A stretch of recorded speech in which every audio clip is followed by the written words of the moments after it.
നരേന്ദ്രമോദി എന്ന പേര് കേൾക്കുമ്പോൾ ഒരുപക്ഷെ കേരളത്തിലെ ചിലരുടെ മുഖം ചുളിയും. എന്നാൽ 140 കോടിയോളം വരുന്ന ജനങ്ങളുള്ള ലോകത്തിലെ ഏറ്റവും വലിയ ജനാധിപത്യ രാജ്യത്തിലെ ഭൂരിപക്ഷം വരുന്ന ജനങ്ങൾക്ക് ആ പേര് പ്രതീക്ഷയും സ്നേഹവുമാണ്. അതെങ്ങനെയെന്ന് അറിയണമെങ്കിൽ അദ്ദേഹത്തിന്റെ ജീവിതം അറിയണം, ആ മനുഷ്യൻ ആരാണെന്നറിയണം.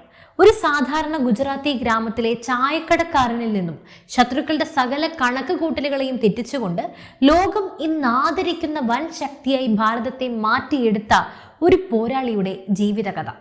വിരോധികളുടെ ശാപവാക്കുകൾക്കും അന്താരാഷ്ട്ര തലത്തിലെ ഒറ്റപ്പെടുത്തലുകൾക്കും മീതെ സ്വന്തം ജനതയുടെ നെഞ്ചിൽ വികസനത്തിന്റെയും ആത്മാഭിമാനത്തിന്റെയും തീപ്പൊരി പടർത്തിയ ആ ജീവിതം, അദ്ദേഹത്തിന്റെ ബാല്യം മുതൽ 2026 വരെയുള്ള ഈ കാലഘട്ടം കൃത്യമായ കാലഗണനയോടെ നമുക്കൊന്ന് വിശകലനം ചെയ്യാം. 1950 സെപ്റ്റംബർ 17 ഗുജറാത്തിലെ മെഹ്സാന ജില്ലയിലുള്ള വട്നഗർ എന്ന കൊച്ചു ഗ്രാമത്തിലാണ് നരേന്ദ്ര ദാമോദർദാസ് മോദിയുടെ ജനനം.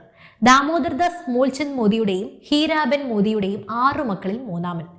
ആഡംബരങ്ങളോ വലിയ സൗകര്യങ്ങളോ ഒന്നുമില്ലാത്ത തികച്ചും സാധാരണ ഖാജി സമുദായത്തിൽപ്പെട്ട കുടുംബം. പട്ടിണിയും പ്രയാസങ്ങളും നിറഞ്ഞതായിരുന്നു ആ ബാല്യം. വട്നഗർ റെയിൽവേ സ്റ്റേഷനിൽ അച്ഛന്റെ ചെറിയ തേനീർ കടയിൽ സഹായിച്ചും ട്രെയിൻ കമ്പാർട്ട്മെന്റുകളിൽ കയറി ഇറങ്ങി അച്ഛനൊപ്പം ചായ വിറ്റും നടന്ന ആ ചെറിയ കുട്ടിയുടെ ഉള്ളിൽ കത്തുന്നുണ്ടായിരുന്നത് മാതൃരാജ്യത്തോടുള്ള അടങ്ങാത്ത സ്നേഹമായിരുന്നു. വട്നഗറിലെ BN ഹൈസ്കൂളിൽ പഠിക്കുമ്പോൾ നാടകങ്ങളിലും പ്രസംഗ മത്സരങ്ങളിലും അദ്ദേഹം തിളങ്ങി നിന്നിരുന്നു. വലിയ കഥാപാത്രങ്ങളെ വേദിയിൽ അവതരിപ്പിക്കാൻ അദ്ദേഹം പ്രത്യേകം ഒരു താല്പര്യം കാണിച്ചിരുന്നു. 8ാം വയസ്സിൽ ലക്ഷ്മൺ റാവു എന്ന വക്കീൽ സാഹിബിലൂടെ രാഷ്ട്രീയ സ്വയംസേവക് സംഘത്തിന്റെ ബാലശാഖകളിൽ എത്തിയ മോദി അവിടെ നിന്നുമാണ് സംഘടനാ പാടവത്തിന്റെയും അച്ചടക്കത്തിന്റെയും ആദ്യ പാഠങ്ങളൊക്കെ ഉൾക്കൊണ്ടത്. പഠനത്തിന് ശേഷം 17ാം വയസ്സിൽ മോദി തന്റെ ജീവിതത്തിലെ ഏറ്റവും നിർണായകമായ ഒരു തീരുമാനമെടുത്തു. വീടും ഗാർഹിക ജീവിതവും ഉപേക്ഷിച്ച് ഇറങ്ങിത്തിരിക്കുക. ചെറുപ്പത്തിൽ കുടുംബങ്ങൾ തമ്മിൽ നിശ്ചയിച്ച വസന്തബെൻ എന്ന സ്ത്രീയുമായുള്ള ബാലവിവാഹത്തിന്റെ ചങ്ങലക്കെട്ടുകളിൽ ഒതുങ്ങാൻ ആ അതിമോഹിയായ യുവാവിന് കഴിയുമായിരുന്നില്ല. ആത്മീയതയും ദേശസേവനവും മാത്രം ലക്ഷ്യമാക്കി അദ്ദേഹം സ്വന്തം വ്യക്തിജീവിതം ഉപേക്ഷിച്ച് ഇറങ്ങിത്തിരിച്ചു. അടുത്ത 2 വർഷത്തോളം അദ്ദേഹം ഇന്ത്യയുടെ വടക്ക് കിഴക്കൻ പ്രദേശങ്ങളിലും ഹിമാലയ സാനുക്കളിലും അലഞ്ഞു തിരിഞ്ഞു. കൊൽക്കത്തയിലെ ബലൂർ മഠം, അൽമോറയിലെ രാമകൃഷ്ണ മിഷൻ, രാജ്കോട്ട് കേന്ദ്രം എന്നിവിടങ്ങളിൽ സന്യാസിമാർക്കൊപ്പം സമയം ചിലവഴിച്ചു. അജ്ഞാതമായ വഴികളിലൂടെയുള്ള ധ്യാനവും ആത്മപരിശോധനയും നിറഞ്ഞ ആ നാളുകളാണ് അദ്ദേഹത്തിലെ മാനസിക കരുത്തും അതിജീവന തൃഷ്ണയും വാർത്തെടുത്തത്. ഒടുവിൽ പരമ്പരാഗത സന്യാസ ജീവിതമല്ല, മറിച്ച് കർമ്മരംഗത്ത് നിന്നും മാതൃഭൂമിയെ സേവിക്കലാണ് തന്റെ വഴിയെന്ന് തിരിച്ചറിഞ്ഞ് 1971 അദ്ദേഹം ഗുജറാത്തിലേക്ക് തിരികെ എത്തിയ മോദി പൂർണ്ണസമയ RSS പ്രചാരകനായി മാറാനായി തീരുമാനിച്ചു. അഹമ്മദാബാദിലെ RSS ആസ്ഥാനമായ ഹെഡ്ഗേവാർ ഭവനിൽ താമസമാക്കി. ഓഫീസ് വൃത്തിയാക്കുക, പ്രമുഖ നേതാക്കൾക്ക് ചായ ഉണ്ടാക്കുക, അഹമ്മദാബാദിലെ തെരുവുകളിലൂടെ സൈക്കിളിൽ സഞ്ചരിച്ച് സംഘടനാ പ്രവർത്തനം നടപ്പാക്കുക, ഇതൊക്കെയായിരുന്നു ആദ്യകാല ചുമതലകൾ. 1971 ബംഗ്ലാദേശ് വിമോചന യുദ്ധകാലത്ത് അടൽ ബിഹാരി വാജ്പേയിയുടെ നേതൃത്വത്തിൽ ജനസംഘം ഡൽഹിയിൽ നടത്തിയ സത്യാഗ്രഹത്തിൽ പങ്കെടുത്ത് മോദി തീഹാർ ജയിലിൽ അടയ്ക്കപ്പെടുകയും ചെയ്തിട്ടുണ്ട്. 1975 ഇന്ദിരാഗാന്ധി രാജ്യത്ത് അടിയന്തരാവസ്ഥ പ്രഖ്യാപിച്ചപ്പോൾ മോദിയുടെ ജീവിതത്തിലെ ആദ്യത്തെ വലിയ രാഷ്ട്രീയ പരീക്ഷ ആരംഭിച്ചു. RSS നിരോധിക്കപ്പെടുകയും പ്രമുഖ നേതാക്കളെല്ലാം ജയിലിലാവുകയും ചെയ്തപ്പോൾ മോദി ഒളിവിൽ പോയി ഗുജറാത്ത് ലോക് സംഘർഷ് സമിതിയുടെ ജനറൽ സെക്രട്ടറിയായി പ്രവർത്തനം നയിച്ചു. പോലീസ് വലയം ഭേദിക്കാൻ അദ്ദേഹം താടിയും മുടിയും നീട്ടി സിഖ് സന്യാസിയായും ഗുജറാത്തി സന്യാസിയായും വേഷപ്രച്ഛന്നനായി നടന്നു. രഹസ്യ ലഘുലേഖകൾ അച്ചടിച്ച് വിതരണം ചെയ്യാനും ഒളിവിൽ കഴിയുന്ന നേതാക്കൾക്ക് സന്ദേശങ്ങൾ എത്തിക്കാനും അദ്ദേഹം കാണിച്ച അസാമാന്യ ധൈര്യം BJP പ്രസ്ഥാനത്തിലെ മുതിർന്ന നേതാക്കളുടെ ശ്രദ്ധ നേടിയെടുത്തു.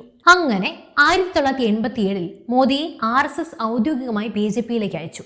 ഗുജറാത്ത് BJPയുടെ സംഘടനാ ജനറൽ സെക്രട്ടറിയായി നിയമിതനായതോടെ പാർട്ടിയുടെ തന്ത്രങ്ങൾ മെനയുന്ന പ്രധാന തലച്ചോറായി അദ്ദേഹം മാറി. 1987 അഹമ്മദാബാദ് മുനിസിപ്പൽ കോർപ്പറേഷൻ തെരഞ്ഞെടുപ്പ് വിജയം മോദിയുടെ സംഘടനാ മികവിന് തെളിവായിരുന്നു.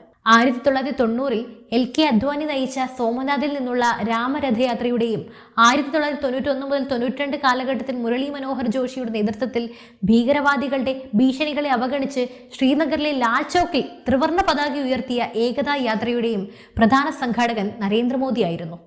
1995 BJP ഗുജറാത്തിൽ ആദ്യമായി സ്വന്തം നിലയിൽ ഭൂരിപക്ഷം നേടി അധികാരത്തിലെത്തിയതിന് പിന്നിൽ മോദിയുടെ ആസൂത്രണമായിരുന്നു. തുടർന്ന് പാർട്ടിക്കുള്ളിലെ ആഭ്യന്തര തർക്കങ്ങളെല്ലാം തുടർന്ന് അദ്ദേഹത്തെ ഡൽഹിയിലേക്ക് മാറ്റുകയും ഹരിയാന, ഹിമാചൽ പ്രദേശ് തുടങ്ങിയ സംസ്ഥാനങ്ങളിലൂടെ ചുമതലയുള്ള ദേശീയ ജനറൽ സെക്രട്ടറിയായും പിന്നീട് നാഷണൽ ജനറൽ സെക്രട്ടറിയായും ഉയർത്തുകയും ചെയ്തു. 2001 ഒക്ടോബർ 7-നാണ് കേശുഭായ് പട്ടേലിന് പകരം നരേന്ദ്രമോദി ആദ്യമായി ഗുജറാത്തിന്റെ മുഖ്യമന്ത്രിയായി സത്യപ്രതിജ്ഞ ചെയ്യുന്നത്. അതിനു മുമ്പ് പഞ്ചായത്ത് തെരഞ്ഞെടുപ്പിൽ പോലും മത്സരിക്കാത്ത ഒരാൾ നേരിട്ട് ഒരു സംസ്ഥാനത്തിന്റെ മുഖ്യമന്ത്രിയാവുകയായിരുന്നു. 2002 ഫെബ്രുവരി 27-ന് ഗോദ്രയിൽ സബർമതി എക്സ്പ്രസിന്റെ S6 കോച്ചിന് തീവച്ച് 59 കർസേവകർ ദാരുണമായി കൊല്ലപ്പെട്ട സംഭവം ഗുജറാത്തെ നടുക്കി. തുടർന്നുണ്ടായ വർഗീയ കലാപം മോദിയുടെ രാഷ്ട്രീയ ജീവിതത്തിലെ ഏറ്റവും വലിയ പ്രതിസന്ധിയായി. മാധ്യമങ്ങൾ, പ്രതിപക്ഷം, അന്താരാഷ്ട്ര ഏജൻസികൾ എന്നിവയെല്ലാം മോദിയെ വേട്ടയാടി. 2005-ൽ അമേരിക്ക അദ്ദേഹത്തിന് നയതന്ത്ര വിസ നിഷേധിച്ചു. സുപ്രീം കോടതി നിയോഗിച്ച പ്രത്യേക അന്വേഷണ സംഘത്തിന്റെ 9 മണിക്കൂറിലധികം നീണ്ട ചോദ്യം ചെയ്യലുകളെ ധീരമായി നേരിട്ട അദ്ദേഹത്തിന് ഒടുവിൽ സുപ്രീം കോടതി പൂർണ്ണ ആശ്വാസം നൽകി, അഥവാ ക്ലീൻ ചിറ്റ്. തുടർന്ന് 2003 മുതൽ ആരംഭിച്ച ഈ ആഗോള വ്യവസായ ഉച്ചകോടി ഗുജറാത്തിലേക്ക് ബില്യൺ കണക്കിന് ഡോളറിന്റെ വിദേശ നിക്ഷേപം ആകർഷിച്ചു. പശ്ചിമ ബംഗാളിൽ നിന്നും സിംഗൂർ ടാറ്റ നാനോ പ്രൊജക്ട് വിവാദമായപ്പോൾ ഒറ്റ സന്ദേശത്തിലൂടെ ആ പ്ലാന്റ് ഗുജറാത്തിലെ സാനന്ദിലേക്ക് കൊണ്ടുവന്ന് ഗുജറാത്തിനെ ഇന്ത്യയുടെ ഓട്ടോമൊബൈൽ ഹബ്ബാക്കി മാറ്റി. അതുപോലെ തന്നെയാണ് ജ്യോതിഗ്രാം യോജനയും. ഗുജറാത്തിലെ ഗ്രാമങ്ങളിൽ 24 മണിക്കൂറും തടസ്സമില്ലാത്ത വൈദ്യുതി എത്തിച്ച വിപ്ലവകരമായ പദ്ധതി. അതുപോലെ തന്നെയാണ് സബർമതി റിവർ ഫ്രണ്ട്, അതായത് മാലിന്യക്കൂമ്പാരമായിരുന്ന സബർമതി നദിയെ ലോകോത്തര ടൂറിസം കേന്ദ്രമാക്കി മാറ്റി. സർദാർ സരോവർ പദ്ധതി വേഗത്തിലാക്കി കുടിവെള്ളവും ജലസേചനവും ഉറപ്പാക്കി. കർഷകർക്ക് ശാസ്ത്രീയ കൃഷിരീതികൾ പകർന്നു നൽകി കൃഷി വളർച്ചാ നിരക്ക് 10% എന്ന അപൂർവ നേട്ടത്തിലേക്ക് എത്തിച്ചു. തീർന്നില്ല, കന്യാ കേളവണി പദ്ധതിയിലൂടെ പെൺകുട്ടികളുടെ വിദ്യാഭ്യാസം വർദ്ധിപ്പിച്ചു.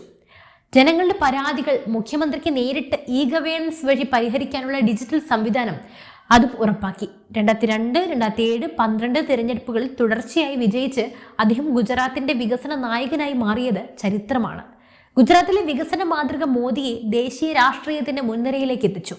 അഴിമതിയിൽ മുങ്ങിത്താഴ്ന്ന UPA സർക്കാരിനെതിരെ ജനരോഷം ആഞ്ഞടിച്ചപ്പോൾ അച്ഛേ ദിൻ ആനെ വാലേ ഹേ എന്ന മുദ്രാവാക്യവുമായി BJP മോദിയെ മുന്നിൽ നിർത്തി 282 സീറ്റുകൾ നേടി 30 വർഷത്തിന് ശേഷം ഒരൊറ്റ കക്ഷിക്ക് ഭാരതത്തിൽ കേവല ഭൂരിപക്ഷം നേടിക്കൊടുത്തു. 2019 പുൽവാമ ഭീകരാക്രമണത്തെ മറുപടിയായി പാകിസ്ഥാനിലെ ബാലാക്കോട്ടിൽ കയറി ഇന്ത്യ നടത്തിയ വ്യോമാക്രമണം മോദിയുടെ ദേശീയ സുരക്ഷാ നിലപാടിന് കൂടുതൽ കരുത്തേകി. 303 സീറ്റുകളോടെ മോദി വീണ്ടും അധികാരത്തിലെത്തി. 2024 ജൂൺ 9-ന് ശക്തമായ പ്രതിപക്ഷ കൂട്ടായ്മകളെ മറികടന്ന് ജവഹർലാൽ നെഹ്റുവിന് ശേഷം തുടർച്ചയായി 3-ാം തവണയും ഭാരതത്തിന്റെ പ്രധാനമന്ത്രിയാകുന്ന അപൂർവ ചരിത്ര നേട്ടം മോദി സ്വന്തമാക്കി.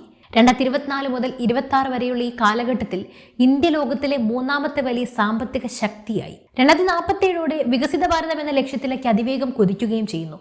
സ്പേസ്, ഡിഫൻസ് രംഗങ്ങളിൽ സ്വകാര്യ പങ്കാളിത്തം കൊണ്ടുവരികയും 100 കണക്കിന് സ്പേസ് സ്റ്റാർട്ടപ്പുകൾക്ക് തുടക്കമിടുകയും ചെയ്തു. ഇക്കാലയളവിൽ ഭാരതത്തെ മാറ്റിമറിച്ച വിപ്ലവകരമായ ചില പദ്ധതികളും തീരുമാനങ്ങളും കൂടി നോക്കാം. ആർട്ടിക്കിൾ 370 റദ്ദാക്കൽ. ജമ്മു കശ്മീരിന് പ്രത്യേക പദവി നൽകിയിരുന്ന ആർട്ടിക്കിൾ 370 ഒരൊറ്റ ഉത്തരവിലൂടെ റദ്ദാക്കി കശ്മീരിനെ ഭാരതത്തിന്റെ പ്രധാന ധാരയിലേക്ക് പൂർണ്ണമായും കൂട്ടിച്ചേർത്തു. നൂറ്റാണ്ടുകൾ നീണ്ട അയോധ്യ തർക്കത്തിൽ വിധി വരികയും 2024 ജനുവരി 22-ന് നരേന്ദ്രമോദി അയോധ്യയിൽ ഭവ്യമായ രാമക്ഷേത്ര പ്രതിഷ്ഠ നടത്തുകയും ചെയ്തത് കോടിക്കണക്കിന് മനുഷ്യർക്ക് രോമാഞ്ചം തീർത്ത നിമിഷമായിരുന്നു. അതുപോലെ തന്നെ ഡിജിറ്റൽ ആൻഡ് അടിസ്ഥാന സൗകര്യ വിപ്ലവം. ജനധൻ യോജന, UPI പണമിടപാടുകൾ, GST എന്നിവയിലൂടെ സാമ്പത്തിക രംഗം ഡിജിറ്റലാക്കി. വന്ദേ ഭാരത് എക്സ്പ്രസ് ട്രെയിനുകൾ, എക്സ്പ്രസ് വേകൾ, ലോകോത്തര എയർപോർട്ടുകൾ എന്നിവയിലൂടെ അടിസ്ഥാന സൗകര്യ വികസനത്തിൽ വലിയ മാറ്റം കൊണ്ടുവന്നു. സ്വച്ഛ് ഭാരത് അഭിയാൻ വഴി കോടിക്കണക്കിന് ശൗചാലയങ്ങൾ, ഉജ്ജ്വല യോജന വഴി സൗജന്യ LPG, ആയുഷ്മാൻ ഭാരത് വഴി 5 ലക്ഷം രൂപയുടെ സൗജന്യ ചികിത്സ, PM ആവാസ് യോജനയിലൂടെ കോടിക്കണക്കിന് പാവപ്പെട്ടവർക്ക് വീടുകൾ എന്നിവയെല്ലാം നൽകി. ബ്രിട്ടീഷ് കാലത്തെ പഴയ ശിക്ഷാ നിയമങ്ങളെല്ലാം മാറ്റി ഭാരതീയ ന്യായ സംഹിത നടപ്പിലാക്കി. മുത്തലാഖ് നിരോധിച്ചു. ലോകം ആദരിക്കുന്ന ഭാരതീയ നേതാവ് എന്ന ബഹുമതിയും നേടി. ഒരു കാലത്ത് വിസ നിഷേധിച്ച അതേ അമേരിക്കൻ കോൺഗ്രസിനെ ഒന്നിലധികം തവണ അഭിസംബോധന ചെയ്ത അപൂർവ നേതാവാണ് ഇന്ന് നരേന്ദ്രമോദി. റഷ്യ ഉക്രൈൻ യുദ്ധമുഖത്ത് വെച്ച് ഇത് യുദ്ധത്തിന്റെ യുഗമല്ല എന്ന് റഷ്യൻ പ്രസിഡന്റ് പുടിന്റെ മുഖത്ത് നോക്കി പറയാൻ മോദിക്ക് കഴിഞ്ഞു. UAE, Saudi Arabia, France, Russia തുടങ്ങി നിരവധി രാജ്യങ്ങൾ തങ്ങളുടെ പരമോന്നത സിവിലിയൻ ബഹുമതികൾ നൽകി മോദിയെ ആദരിച്ചു. G20 ഉച്ചകോടി ഇന്ത്യയിൽ വിജയകരമായി സംഘടിപ്പിച്ചുകൊണ്ട് ലോകവേദിയിൽ ഇന്ത്യയുടെ ശബ്ദം മാറ്റൊലി കൊള്ളിക്കാനായി അദ്ദേഹത്തിന് കഴിഞ്ഞു. തടുക്കാൻ നോക്കിയവർക്ക് മുന്നിലൂടെ നിന്ദിച്ചവരുടെ കണ്ണഞ്ചിച്ചുകൊണ്ട് പ്രതിസന്ധികളുടെ അഗ്നിപരീക്ഷകൾ ഓരോന്നും ജയിച്ചു കയറി ഭാരതത്തെ ലോകത്തിന്റെ നെറുകയിൽ പ്രതിഷ്ഠിക്കാൻ ഇറങ്ങിത്തിരിച്ച നരേന്ദ്ര ദാമോദർദാസ് മോദി എന്ന പോരാളിയുടെ പ്രയാണം ഇന്നും തുടരുകയാണ്. ഇനി വരാൻ പോകുന്ന 2029 തിരഞ്ഞെടുപ്പിലും ഒരു ഉജ്ജ്വല വിജയം പ്രതീക്ഷിച്ചുകൊണ്ട് 4ാം തവണയും അദ്ദേഹം തന്നെ അധികാരത്തിലേറണമെന്ന പ്രതീക്ഷയോടെ ജനങ്ങൾ കാത്തിരിക്കുകയാണ്. എന്തായാലും ഈ മനുഷ്യനെ കുറിച്ച് നിങ്ങൾക്ക് എന്താണ് പറയാനുള്ളത്?